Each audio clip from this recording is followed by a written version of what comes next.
I never considered myself a fool, but looking back, I realize I played the part perfectly. It wasn't the kind of betrayal that hit you all at once like a bullet to the chest.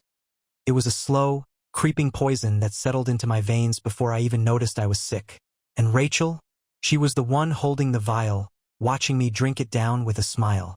Started on a Wednesday night. Not some big, dramatic moment. No flashing neon signs that said your wife is screwing someone else. Just a regular night when something inside me finally snapped into focus. She was in the shower, and her phone was charging on the nightstand.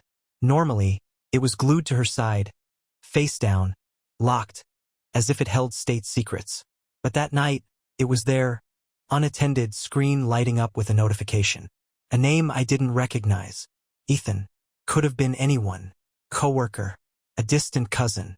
A friend from college. But my gut didn't buy it. And when your gut speaks, you listen. I picked it up, expecting my heart to race, but I was disturbingly calm. Maybe a part of me already knew. The message was short, casual on the surface, but there was an intimacy in it that turned my stomach. Can't stop thinking about earlier. You're unbelievable. A fire alarm went off in my brain, but I forced myself to breathe. This wasn't proof. Maybe it was innocent. Maybe he was talking about something else. Maybe, and then another message popped up. This time a photo. Not just any photo. My wife in our bedroom in my t-shirt, giving the camera that smug little smirk I used to think was meant only for me. The sound of water stopped. I had seconds. I put the phone back, face down, exactly as it was. My mind was moving too fast to process what I was feeling. Rage, disgust, heartbreak, all tangled into something volatile. I didn't know what I was going to do yet, but I knew one thing for sure. The woman stepping out of the bathroom, humming like she didn't have a care in the world, wasn't my wife anymore. I didn't sleep that night. I didn't confront her, didn't explode in anger, didn't do any of the things you'd expect from a man who just found out his wife had been letting another man into his bed, because I needed more. I needed to be absolutely sure before I burned everything to the ground. Rachel, meanwhile, slept soundly beside me. Her body curled up like she had no worries in the world. I watched her breathe, feeling this twisted mix of fury and fascination. How long had she been doing this? How many nights had she come home after being with him, kissed me goodnight, and climbed into our bed like nothing was wrong? The next day, I acted normal. I kissed her on the cheek before leaving for work. She smiled at me, completely oblivious to the fact that I knew. "You okay?" she asked, pausing with her coffee halfway to her lips. "Yeah," I said, my voice steady. "Just tired." She nodded and went back to scrolling through her phone, probably texting him. I didn't go to work. Instead, I spent my morning digging. I called our phone provider and got access to the detailed logs of her calls and texts. Ethan's number was everywhere. Late at night, during her so-called girls' nights, even on lunch breaks. Dozens of calls. Hundreds of texts. Then I checked our shared bank statements. She'd been taking money out in cash frequently. Something she never used to do, probably to cover her tracks. And then the final nail in the coffin. A charge from a hotel 2 towns over. It was real. It was happening. I could have confronted her then and there, but I wanted to catch her in the act. I wanted her to see, in real time, that her web of lies had completely unraveled. That night, she told me she was meeting Sarah for dinner. "Where are you guys going?" I asked casually, keeping my voice light. "Oh, that new place on 5th. You wouldn't like it. It's all vegetarian stuff," she said, already slipping into her shoes. She didn't even look at me, just grabbed her bag, checked her reflection in the mirror, and walked out the door. The second she was gone, I grabbed my keys and followed her. She didn't go to 5th Street. She didn't even hesitate at a red light like someone who was going to a real dinner with a friend. She drove straight to a cheap hotel on the edge of town, pulled into the lot, and parked. My heart pounded as I watched her step out of the car, check her phone, and walk inside without a second thought. She was comfortable. This wasn't new. She had done this before. I clenched the steering wheel so hard my fingers ached, but I forced myself to breathe. I could have stormed in right then, caught her red-handed, made a scene. But I wanted something better. I wanted undeniable, inescapable proof. So I waited, and 15 minutes later, I saw him. Ethan. Tall, cocky stride, the kind of guy who looked like he'd never had to work for anything in his life. He strolled into the hotel like he owned the place, completely unaware that I was sitting just a few yards away, watching his every move. I let him go inside. Then, I pulled out my phone, took a deep breath, and dialed a number I never thought I'd have to use. "Hey," I said when the voice on the other end picked up. "I need a favor." I sat in my car, gripping the wheel so hard my fingers ached, watching the entrance of that disgusting little hotel. My wife was inside with him, doing God knows what, and I was out here, barely holding back the storm brewing inside me. The voice on the other end of the line was quiet for a moment. Then a sigh. "David, what kind of favor are we talking about?" "I need you to come here," I said. "Now, where is here?" I gave him the address. The silence on the other end stretched. Then, Jesus Christ. Is this? I didn't answer because he already knew. He cursed under his breath. "I'll be there in 15. I hung up. It was Nick, my oldest friend. He was the only one I trusted to keep me from doing something reckless. Because right then I wanted to be reckless. I wanted to march into that hotel, kick down the door, and drag Ethan out by his collar. I wanted Rachel to see, firsthand, what it looked like when the man she'd been lying to finally stopped playing dumb. But I waited. 15 minutes felt like 15 years. Every second that passed, I imagined what they were doing inside that room. Her hands on him, his mouth on her. The thought was poison, burning through me, but I didn't move. I needed a clear head. Nick's car finally pulled up beside mine. He climbed out, eyes scanning the parking lot before he spotted me. When he slid into my passenger seat, he didn't say anything at first. Just sat there, taking in the tension rolling off me. Then, "How sure are you?" I let out a bitter laugh. I watched her walk in.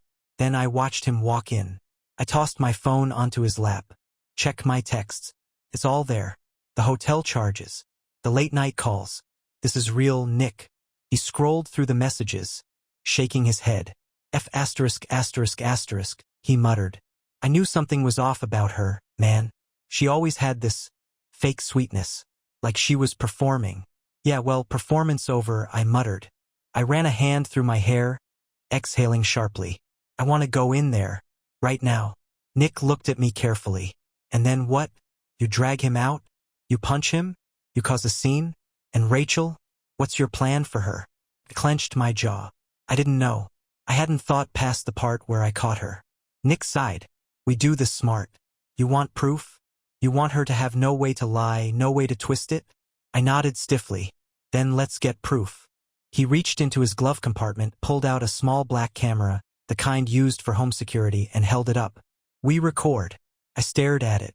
"How the hell did you?" "Because I knew if I was coming here, you'd need something like this." "I know you, David." I swallowed hard. He handed it to me. "We go in, we find the room, and we get what we need. No punching, no yelling, no breaking down doors." "Not yet." I exhaled, gripping the camera tight. "Let's do it." We climbed out of the car. The hotel lobby was dingy, with that stale air conditioning smell and a bored-looking receptionist who barely glanced at us. Nick walked up to the desk with a friendly smile. "Hey man, my buddy's an absolute idiot and forgot which room he booked. Name's Ethan. Could you remind us?" The guy barely looked up. "Room 214. Too easy." We headed up the stairs, each step making my pulse hammer harder. Outside the door, I felt like I could hear my own heartbeat. Nick whispered, "Cameras on. You ready?" I nodded. Then, with a steady breath, I knocked. Silence. Then movement inside. A second later, the door cracked open, and there she was. Rachel, wrapped in a hotel robe, hair damp, eyes widening in shock the moment she saw me. "What the David?" I smiled. Cold. Controlled. "Hey, sweetheart." Then, I pushed the door open wider and came face to face with Ethan. Shirtless. Smirking. Sitting on the edge of the bed like he had nothing to fear. Rachel spun around, panicked. "David, what are you doing here?" I stepped inside, camera rolling. "I think the better question is, what the hell are you doing here?" Rachel's face drained of color so fast it was almost impressive. For the first time in years, she was speechless. I could see her brain scrambling for an excuse, for a lie that could somehow make this all disappear. But there was no way out of this one. Ethan, on the other hand, barely flinched. He just leaned back on his hands, a cocky little smirk tugging at the corner of his mouth, like this was some sort of joke, like I was the joke. And that sent something white-hot burning through my veins. Rachel swallowed hard, clutching the robe tighter around herself. David, listen, I can explain. I let out a short, humorless laugh. Oh, I can't wait to hear this one. Her eyes darted to Nick, who was standing just behind me, holding up the tiny black camera. Her expression twisted. Are you filming this? What the hell is wrong with you? What's wrong with me? I repeated, voice eerily calm. What's wrong with me, Rachel? I just caught my wife in a hotel room with another man, and you think the problem is me? She stammered, looking between me and Ethan like she couldn't decide what would save her faster, denying or deflecting. Then she did what I should have seen coming from a mile away. She tried to flip the script. This is insane, David, she snapped, suddenly indignant. You followed me here? You spied on me? Do you even hear yourself? Do you have any idea how crazy this makes you look? I stared at her, stunned for a split second before laughing again. Are you serious? That's your move? You get caught cheating, and now I'm the problem. I gestured toward Ethan, who still hadn't said a damn word. You want to tell me what this is? Then, go ahead, Rachel. Explain. She folded her arms, lifting her chin like she was the victim in all of this. Maybe if you'd been paying attention to me instead of playing detective, we wouldn't be in this situation. I actually took a step back, shocked at how effortless it was for her to twist the knife. No guilt, no shame, just pure, cold manipulation. Nick let out a low whistle. Jesus, Rachel, you really don't have a conscience, do you? She shot him a glare, but I could see the cracks forming. Her fingers trembled slightly, her breathing uneven. She was panicking. She just didn't know how to admit it yet. Then, finally, Ethan spoke. Look, man, he said lazily. Rubbing a hand over his jaw like this was all just mildly inconvenient. If your marriage was solid, she wouldn't be here with me. The words hit me like a brick to the face. Rachel didn't even correct him. And that was it. That was the moment something inside me snapped. I took a slow step toward Ethan. He tensed slightly, but I didn't touch him. Didn't need to. I just smiled. You know what? You're absolutely right. Ethan frowned. What? I turned to Rachel, my whole body relaxed now. If our marriage was solid, you wouldn't be here. And honestly, I should be thanking you, both of you, because now, I see exactly what I've been married to. Rachel blinked. David, wait. No, I said, stepping back toward the door. You don't get to talk your way out of this. You don't get to cry and beg and act like you're sorry, because we both know you're not. You're just mad you got caught. She opened her mouth, but I was already walking. I turned back just once, locking eyes with Ethan. You think you won something today? You didn't. You're welcome to her. Then I looked at Rachel one last time, and in the coldest, calmest voice I had left, I said, I hope he ruins your life the way you tried to ruin mine. Then I walked out. And I didn't look back. I walked out of that hotel room with my heart pounding so hard it felt like it might crack my ribs. The air outside was cold, sharp, but it did nothing to cool the fire raging inside me. Nick followed a few steps behind, silent, knowing better than to say anything just yet. My hands were shaking, but not from fear, from restraint, from the sheer effort it took not to turn around, go back inside, and make sure Ethan never smirked at anyone ever again. But I wasn't going to give Rachel that satisfaction. I had won. Not in the way I wanted, not in the way that felt good, but I won. I caught her, I exposed her, and I walked away with my dignity intact while she stood there, naked under a cheap hotel robe, trying to figure out how to spin this into something that wasn't entirely her fault. The night air hit me like a slap. I took a deep breath, my brain still trying to process what had just happened. 8 years, 5 of them married. And in the span of an hour, everything was gone. Nick didn't speak until we were back in my car. He exhaled, shaking his head. Jesus, that was brutal. I gripped the steering wheel, my knuckles white. Yeah, it was. You okay? I let out a bitter laugh. Not even close. He sighed. You need to calm down before you do something stupid. I clenched my jaw. Like what? I don't know. Drive back there and actually knock that guy's teeth in. I didn't answer. because honestly, that was exactly what I wanted to do. I wanted to break something, someone, just to release the pressure that had been building inside me for months, maybe years. But no, Rachel wasn't worth it. Ethan sure as hell wasn't worth it. Instead, I put the car in drive and pulled out of the parking lot. I didn't know where I was going.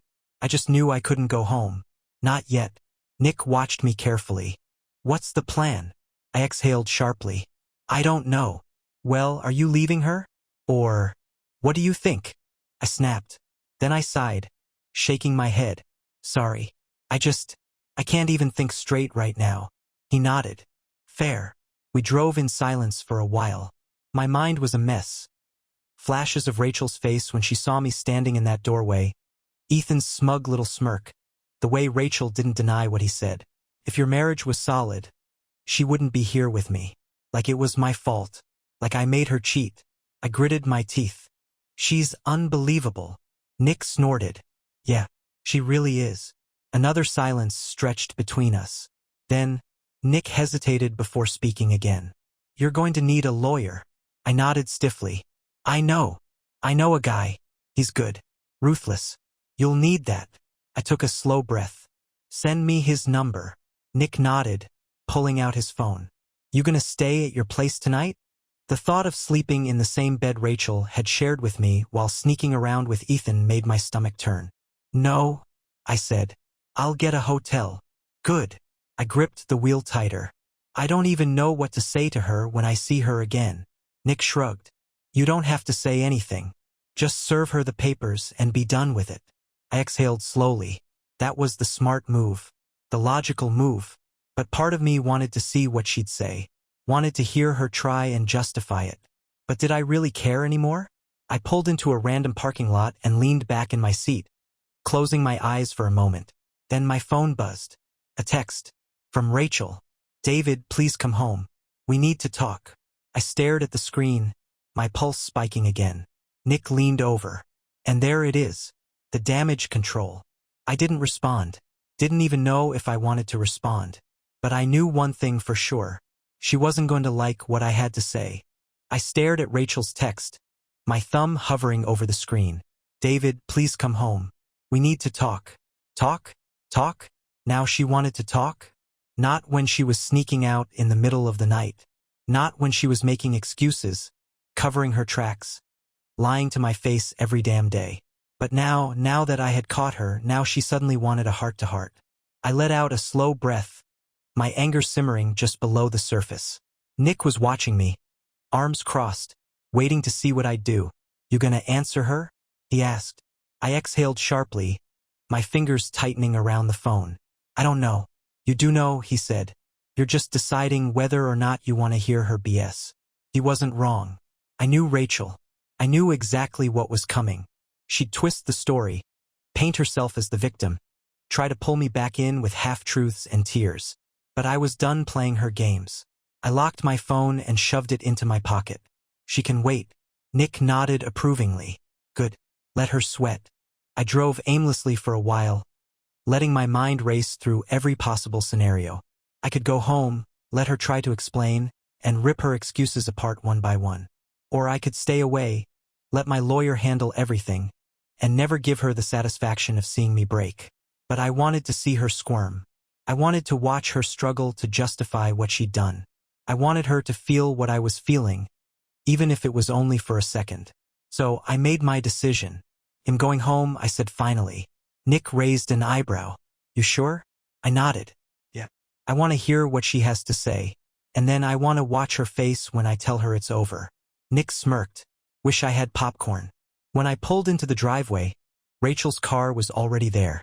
The house was dark except for the living room lights, and for a brief, stupid moment it looked normal. Like nothing had changed. But everything had changed. I stepped out of the car, walked up to the front door, and pushed it open without knocking. It was still my house, after all. Rachel was sitting on the couch, her phone in her hands, her eyes red like she'd been crying. But I knew her too well to fall for it. She wasn't crying because she was sorry. She was crying because she got caught. She looked up the second I stepped inside. David. She breathed, standing quickly. Thank God. I held up a hand, cutting her off. Don't. Just don't. She flinched but didn't sit back down.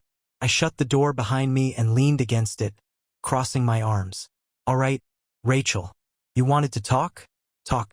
She swallowed hard, wringing her hands together. I don't even know where to start. I scoffed. Maybe start with the part where you've been sneaking off to cheap hotels with another man. Her face crumpled. David, I know. I snapped. No excuses. No deflections. I want the truth. All of it. She inhaled sharply, her shoulders shaking like she was trying to hold herself together. Then, after a long silence, she whispered, "It wasn't supposed to be like this." I let out a bitter laugh. Wow, that's profound. What was it supposed to be, Rachel? A fun little secret? Something you thought you could get away with forever? She bit her lip, her eyes welling up again. I never meant to hurt you. I barked out a laugh. That's rich. You didn't mean to hurt me? What did you think was going to happen when I found out? Did you think I'd just shrug it off? Pat you on the back and tell you to have fun? Tears spilled down her cheeks. I made a mistake. I clenched my jaw. A mistake? Rachel, a mistake is forgetting to take out the trash. A mistake is missing an anniversary dinner. What you did, that wasn't a mistake. That was a choice. And you made it over and over and over again. She covered her mouth, shoulders shaking. I didn't feel sorry for her. Not anymore. She wiped her tears and whispered, I was lonely. I exhaled slowly, forcing myself to stay calm. Lonely. She nodded, sniffing. You were always working late. You stopped seeing me, David. We barely talked anymore. I felt like I didn't matter to you. I stared at her, stunned at the sheer audacity. So your solution was to screw someone else? She flinched. I know it was wrong. I do. But I was miserable. And Ethan, he made me feel wanted again. I ran a hand down my face, laughing darkly. You know what's funny? If you had just talked to me, if you had told me how you felt, we could have fixed things. But instead, you ran straight into someone else's bed. That wasn't about loneliness, Rachel. That was about selfishness. She sobbed, covering her face. I didn't want to lose you. I shook my head, disgusted. You already lost me. Silence. Then, in a small, shaking voice, she asked, Is there any way we can fix this? I stared at her, almost laughing at how ridiculous she sounded. Then, I said the words that had been sitting on the tip of my tongue since I walked into that hotel. I'm done, Rachel. She froze. I stepped past her, heading for the bedroom. I'm packing my bags. I'm leaving for good. She spun around, panic flashing across her face. What? David, wait. I ignored her. She grabbed my arm, her grip desperate. David, please. We can work through this. We can go to therapy, we can... I yanked my arm free and looked her dead in the eyes. Work through what? The fact that you lied to me? The fact that you chose him over and over again? The fact that if I hadn't caught you, you'd still be sneaking around behind my back? She opened her mouth, but I didn't let her speak. You want me to stay? Give me one good reason why I should. She hesitated. Then, instead of an apology, instead of anything real, she threw out the most pathetic, desperate excuse I had ever heard. Because I love you. I laughed. Actually laughed. A deep, bitter, gut-wrenching laugh. Love? I repeated, shaking my head. No, Rachel. You don't love me. You love the idea of me. You love having a husband who pays the bills, who takes care of everything, who you can fall back on while you run around with guys like Ethan. She sobbed harder, reaching for me, but I stepped back. And then, finally, I saw it. The moment she knew. The moment she realized that there was nothing she could say to fix this. I turned back to the bedroom, grabbed my suitcase from the closet, and started packing. Rachel stood there, helpless, tears streaming down her face. And then, in a small, broken voice, she whispered the one question I had been waiting for. What happened? I zipped up my suitcase, turned to face her one last time, and said the only thing that mattered. You did, Rachel. You happened. And then, without another word, I walked out of our house for the last time.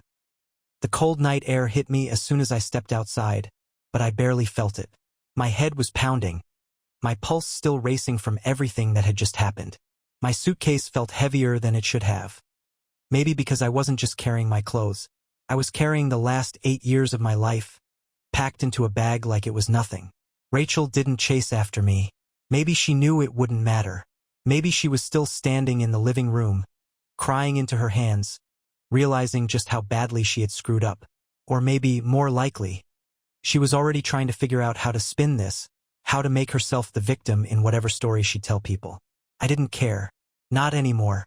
I tossed my suitcase into the trunk, climbed into the driver's seat, and just sat there for a moment, gripping the steering wheel. The house in front of me looked the same as it always had. The porch light was still on. The front door still had that little dent from when I accidentally hit it with the vacuum last year. The flower beds Rachel had insisted on planting but never actually took care of were still there, the soil dry and cracked. It looked like home, but it wasn't. Not anymore. I took a deep breath, shoved the key into the ignition, and drove away without looking back. I didn't know where I was going at first. I had booked a hotel earlier, but the thought of sitting alone in a sterile, lifeless room didn't appeal to me.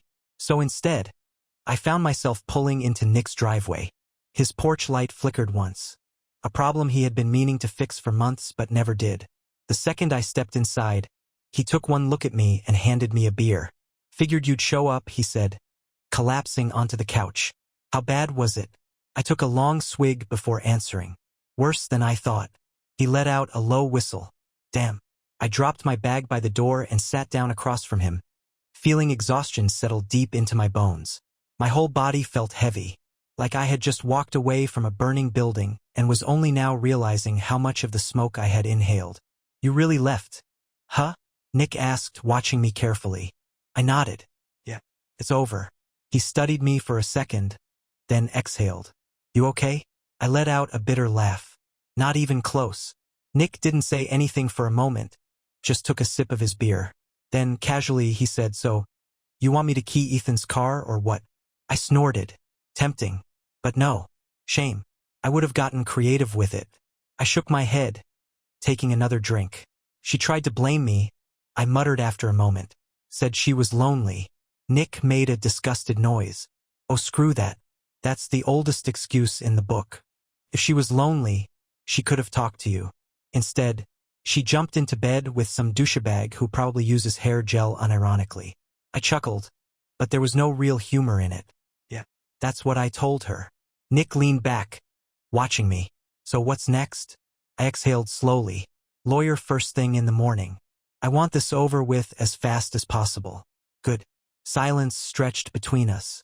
The kind of silence that only exists between old friends, comfortable, understanding, unspoken. Then Nick smirked. "You know what the best part is?" I raised an eyebrow. "What?" He grinned. "Ethan thinks he won something today." That actually made me laugh.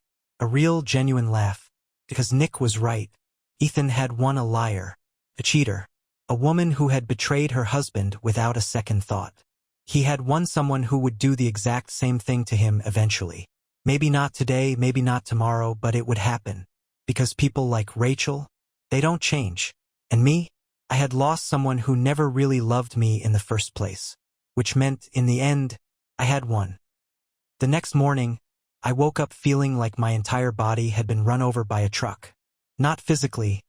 I hadn't touched a drop of alcohol after that one beer. But mentally, emotionally, I was wrecked. Nick's couch was as uncomfortable as ever, my back aching from the awkward angle I had slept in. But for the first time in what felt like forever, I wasn't waking up next to Rachel. I wasn't rolling over to see her pretending to be asleep, probably hiding her phone under the covers, waiting for me to leave so she could text Ethan. And that made it a little easier to get up. Nick was already awake, sitting at his kitchen table, scrolling through his phone with a cup of coffee in his hand. He looked up when I walked in. "Lawyer's office opens at 9, he said, nodding toward the clock. "You ready for this?" I grabbed the cup of coffee he had poured for me. Black, exactly how I liked it. "Yeah," I muttered, taking a sip. "Let's get this over with." Nick smirked. "Love the energy. Real dead inside vibes." I rolled my eyes, but he wasn't wrong. The drive to the lawyer's office was quiet. Nick came with me even though I hadn't asked him to. He just got in the car without a word, like it wasn't even a question. And honestly, I was grateful. The lawyer, a guy named Tom Miller, looked exactly how I expected. A middle-aged man with sharp eyes and a sharper suit, the kind of guy who had seen every ugly side of marriage there was. He barely blinked when I told him about Rachel's affair. "Do you have proof?" he asked. I pulled out my phone, scrolled through the photos I had taken outside the hotel, the messages I had pulled from our phone records, the texts from Ethan. I slid the phone across the desk. Tom nodded approvingly. "Good. This makes things easier. Easier, right? Because that's what this was now, a process, a checklist of legal steps. Not a marriage, not a life I had built with someone, but paperwork." I clenched my jaw. I don't want a drawn-out fight. I want this over as quickly as possible. Tom tapped his fingers against his desk, considering. "We can file for an at-fault divorce based on adultery, which could give you an advantage when it comes to assets, especially if she tries to take anything from you." I scoffed. "She won't. She doesn't even have a job. She lived off me." Tom's eyebrows lifted slightly. "Then this should be straightforward." I signed where he told me to sign, listening to the details of what would happen next. Papers would be filed, Rachel would be served, and in a few weeks we'd have our first hearing. It all felt clinical, detached. I should have felt relief. I was getting what I wanted. I was cutting Rachel out of my life for good. But as I walked out of that office, all I felt was tired. Nick clapped me on the shoulder. "You did it, man." I nodded, but I didn't say anything, because it didn't feel like I had done anything yet. I didn't go back to work that day. I didn't go anywhere, really. I drove around for hours, letting my thoughts spiral. The anger had faded into something dull and empty, like a hole had been carved out of me, and I didn't know what to fill it with. Then, around 3 p.m., my phone buzzed. Rachel. I almost ignored it. Almost. But curiosity, or maybe something worse, made me look. "David, please, can we talk? Just once?" I stared at the message. My thumb hovered over the keyboard. I should have ignored it. I should have blocked her number, deleted the message, moved on with my life. But I wasn't ready for that. Not yet. So instead, I typed back one word. "Fine." 5 minutes later, she sent an address. Not our house. A coffee shop downtown. Neutral ground. I exhaled sharply, gripping the wheel. I had no idea what she could possibly say to me that would change anything. But I was going to hear her out anyway. Maybe for closure. Maybe for something else. I wasn't sure yet. But either way, this was the last time Rachel would ever get the chance to explain herself. When I walked into the coffee shop, Rachel was already there, sitting by the window with a cup of something untouched in front of her. She looked up the second I stepped inside, eyes red-rimmed, fingers gripping the edge of the table like she was bracing herself for an impact. For a brief moment, I just stood there, taking her in. She looked smaller than I remembered. Not physically. Rachel had always carried herself with this quiet confidence. This "I'll always get my way" energy that made her seem untouchable. But now she looked pathetic. Like she had finally realized that there was no way to charm, manipulate, or cry her way out of this. Good. I walked over, pulled out the chair across from her, and sat down without a word. Rachel swallowed hard. "David." I leaned back, arms crossed. "You wanted to talk. So talk." She hesitated, like she wasn't sure how to start. Then finally she whispered, "I'm sorry." I let out a short laugh. Not because it was funny, but because it was so predictable. "Sorry for what?" I asked, tilting my head. "For cheating? For lying? Or for getting caught?" She flinched. "David, please." "No," I said flatly. "No more please, no more excuses. Just tell me the truth. The whole truth, Rachel." "How long?" Her lip trembled. 6 months. I exhaled slowly, nodding. "Half a year. Half a year of my wife sneaking around, lying to my face, coming home to me while she was his." "Why?" I asked, my voice quiet. Rachel looked down at her hands. "I told you. I felt lonely. I finished for her." "Yeah. I remember." I shook my head. "You could have talked to me, Rachel. You chose not to." She wiped at her eyes, sniffling. "I know. I was selfish. I wasn't thinking. I got caught up in it, in the excitement, and I held up a hand. Stop. Just stop." She bit her lip, watching me, waiting. I took a slow breath, keeping my voice calm. "Do you love him?" Rachel's eyes widened. "What?" I leaned forward, resting my elbows on the table. "Ethan, do you love him?" Her mouth opened, closed. Then, so quietly I almost didn't hear it, she whispered, "No." I nodded. Figures. Tears slipped down her cheeks. "David, was it worth it?" I asked suddenly. She blinked. "What?" I gestured between us. "This, everything we built. The years we spent together. Was he worth losing all of it?" Rachel's face crumpled. I don't know." I scoffed. "That's not an answer." She reached across the table suddenly, her fingers barely brushing mine before I pulled away. "David, please," she begged, her voice breaking. "I know I don't deserve it, but can we fix this?" I stared at her. For a brief, fleeting moment, I thought about what she was really asking. If I had never found out, if she had never been caught, she would still be sneaking around behind my back. And now, sitting here, knowing everything was slipping through her fingers, she wanted to fix it? No, she didn't want to fix us. She wanted to fix her mistake. Big difference. I inhaled deeply, my chest rising and falling as I made my final decision. "Rachel," I said softly. She straightened, hope flickering in her eyes. I leaned in slightly, lowering my voice. "We are never going to be okay again." Her face fell. I sat back, shaking my head. "You want forgiveness? Fine. You're forgiven. Not for you, but for me, because I refused to waste another second being angry over someone who didn't deserve me in the first place." Rachel let out a choked sob. "David, I love you." I gave her a small, sad smile. "No, you don't." She sobbed harder, covering her face with her hands. I stood up, pushing my chair back. "Goodbye, Rachel." And with that, I walked out of the coffee shop, out of her life, and into a future where she no longer existed. And for the first time in months, maybe even years, I felt free.